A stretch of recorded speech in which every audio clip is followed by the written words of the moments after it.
चूंकि आर्यन गांव का ही व्यक्ति था तो दोस्तों ने उसकी बात मान ली, पर उसे टोकते हुए सोनम ने कहा, तुम लोग भूत देखने आए हो या इस किले को? अगर हमें भूत या कुछ भी देखना है तो हमें इस किले में चलना ही चाहिए।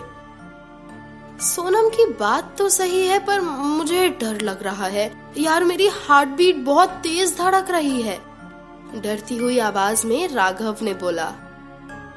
तो फिर यहाँ आया ही क्यों था? तब तो बहुत बोल रहा था कि मुझे भी भूत देखना है, मुझे भी भूत देखना है। अब आया है तो मिलकर जाना उससे। ज्योति ने अपने डर को छुपाने के लिए ये शब्द सबके सामने राघव से कहे। अरे मैं तो मजाक कर रहा था, चलो ना, कहाँ चलना है? राघव ने कहा। आर्यन भी कुछ ना कहते हुए सबके साथ किले पर चढ़ने लगा। सब ऊपर चढ़ रहे थे कि सोनम को शरारत सूझी। उसने राघव के पीठ पर उसे डराने के मकसद से धीरे से हाथ रखा कि राघव जोर से चिल्लाया, ओ मम्मी! इतने तीनों जोर से हंसने लगे। पर किले पर चढ़ते हुए चारों को एक पल ऐसा लगा कि उन चारों के पीछे भी कोई चल रहा है। इससे पहले कि ज्योति अपनी गर्दन को पीछे मोड़कर देखती कि आर्यन ने उसे पीछे नहीं देखने को कहा। पापा ने क्या कहा था, भूल गई हो क्या कि पीछे मुड़कर मत देखना? रूल नंबर 1 ही भूल गई? और ज्योति ने आर्यन को देखा और आंखों आंखों में थैंक यू कहा। शाम के 6 बज चुके थे और तीनों ने एक पेड़ के नीचे आराम करने का सोचा, और सोनम पेड़ से अपनी पीठ टिकाकर खड़ी हुई कि एक उल्लू उसके कान के बगल से उड़ चला। सोनम जोर से चिल्लाई, ओह! पर इस बार कोई नहीं हंसा, क्योंकि अब सबके दिल में उस उल्लू को देखकर डर लगने लगा था। सब डर चुके थे। कुछ आराम करने के बाद पानी पीकर वो लोग चलने लगे और किले के ऊपर पहुंचकर थक जाने के कारण वो फिर आराम करने लगे। आर्यन ने कहा, मुझे लगता है कि अब हम सभी को खाना खा लेना चाहिए। ये गांव है, जल्द ही रात हो जाएगी। सभी ने अपने अपने लंच बॉक्स निकालकर खाना खाया और खाना खाने के बाद सोनम ने अपने बैग से बेडशीट निकालकर बिछाई और सभी उस पर लेट गए। सभी लेटे हुए थे कि राघव थोड़ा घूमने अकेला ही निकल गया और रात हो चुकी थी। वो किले में दिखने वाले एक अंधेरे कमरे के दरवाजे में देखने लगा। तभी उसमें से एक बिना हाथ वाला आदमी दौड़ता हुआ निकला। उसके साथ चमगादड़ों का एक बहुत बड़ा समूह था। उसकी दौड़ने की रफ्तार बहुत तेज थी।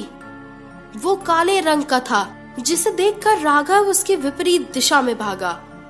एक रोने की आवाज की ध्वनि उसके पीछे से आ रही थी। जैसे ही उसने पीछे देखा, उसकी गर्दन पीछे ही रह गई और वही बिना हाथ वाला आदमी जोर जोर से यह कहकर हंस रहा था, पीछे क्यों देखा, पीछे क्यों देखा? राघव के मुंह से खून निकलने लगा और वो जोर जोर से कांप रहा था। सभी ने राघव को लेटे हुए कांपते देखा। वो सो रहा था। ये उसका सपना था, एक डरावना सपना। सोनम ने उसे हिलाकर आवाज दी, राघव, राघव! राघव नींद से उठा और जोरों से चिल्लाने लगा। फिर थोड़ी देर बाद नॉर्मल होकर उसने बताया, मैंने बहुत डरावना सपना देखा। तीनों उसे देखकर हंसने लगे। अब किसी को नींद तो आ नहीं रही थी, तो सभी ने मिलकर किले के अंदर जाने का निर्णय लिया। सभी किले के मुख्य द्वार में प्रवेश कर गए। किला लगभग खंडर था, पर उसमें कई कमरे बने हुए थे। उनके हाथ में टॉर्च थी। एक कमरे में अंदर जैसे ही आर्यन ने टॉर्च का प्रकाश फेंका, तो कमरे में उन्हें कई चमगादड़ लटके हुए दिखाई दिए और एक कंबल में जो काफी फटा हुआ था, मानो उसमें कोई सांस ले रहा था, जैसे कि कोई ओढ़ कर सो रहा हो। उसकी ऊंचाई कुछ ज्यादा नहीं थी, पर उस कंबल को उठाने की हिम्मत किसी में नहीं हो रही थी कि उसके अंदर कौन है ये पता लगाया जाए। हालांकि कोई हरकत उस कंबल में नहीं हो रही थी। राघव और ज्योति काफी डर रहे थे। फिर आर्यन बाहर निकला और एक पेड़ की सूखी डाल लेकर आया। उस सूखे डंडे से उसने कंबल उठाने की कोशिश की। चारों की दिल की धड़कन तेज हो चुकी थी। जैसे ही आर्यन ने उस डंडे से कंबल को उठाया, एक तेज प्रकाश के साथ सभी को दिखना बंद हो गया। उनकी टॉर्च जलना बंद हो गई। दोनों लड़कियां चीखने के साथ ही रोने लगीं। आर्यन के गले से ज्योति लग गई और राघव सोनम के गले से चिपट कर रोने लगा। जब पता चला तो ज्योति सोनम के गले और राघव आर्यन के गले से चिपट कर रोने लगे।